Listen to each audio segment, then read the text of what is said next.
il y a beaucoup, beaucoup de passages très, très forts dans le livre. Page 110, vous expliquez votre beau-père, enfin, votre papa, c'est après, c'est longtemps après malheureusement. qui n'était pas, qui vous, lors des week-ends, il vous faisait copier des pages entières, des centaines de fois.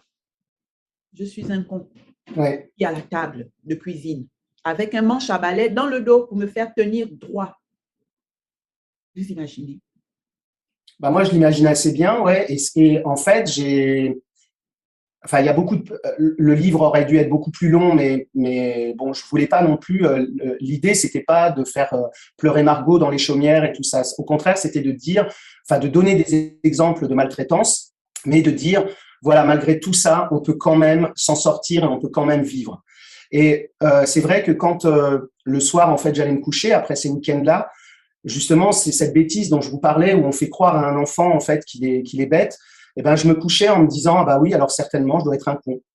Et vous imaginez en fait comment vous vous développez en tant qu'enfant quand vous avez ce genre d'image comme ça dans la tête juste avant de vous coucher. En fait, vous ruminez des choses comme ça. Ben, c'est impossible de se développer, c'est impossible d'avoir confiance en soi, c'est impossible d'avoir une image de soi qui est positive. Ouais. Du coup, c'est ce que vous expliquez dans le livre, vous grandissez comme ça, manque d'assurance, vous avez une piètre idée de vous-même, Oui, et ça se répercute aussi bien sur le psychique que sur le physique. absolument. Ouais. Et alors, 13 mots, 13 mots vous font prendre conscience, enfin, 13 mots vous guident vers la solution, vous dites. Oui. C'est ça. C'est-à-dire que j'étais en formation d'acteur et puis bon, je sentais que j'allais pas très très bien, que j'avais un caractère très particulier, que souvent c'était pas que j'étais rejeté des gens, mais un peu incompris, que j'étais un peu hors norme. Et donc un jour j'ai décidé, une amie m'a dit peut-être que tu devrais aller voir quelqu'un. Et puis je suis allé voir une psy.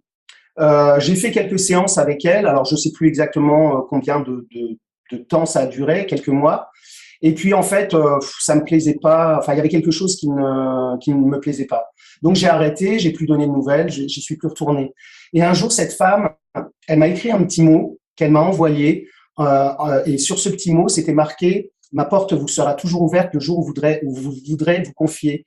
Et ça paraît anodin comme ça, mais pour moi, dans l'état d'esprit dans lequel j'étais à l'époque, etc., c'est des mots qui étaient tellement chauds, tellement bienveillants, tellement, je saurais pas expliquer ce que ça faisait en moi, que du coup, un jour, je me suis dit, bon, il faut que je retourne la voir.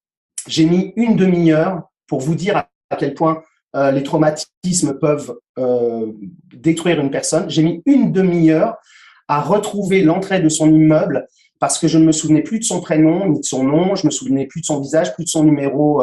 Par contre, j'avais qu'un seul repère, enfin deux, pardon, c'est que en fait, le théâtre qui était juste à côté, c'est celui, comme par hasard, où j'avais suivi ma formation d'acteur.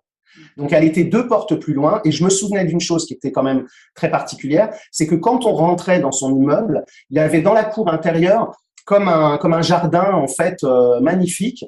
Et comme toutes les portes évidemment étaient fermées, j'ai passé une demi-heure à essayer d'attendre que des gens sortent, que des gens rentrent, etc., pour regarder chaque entrée d'immeuble. Je transpirais, enfin j'étais vraiment pas bien du tout. J'ai failli renoncer. Puis finalement, quelqu'un est sorti.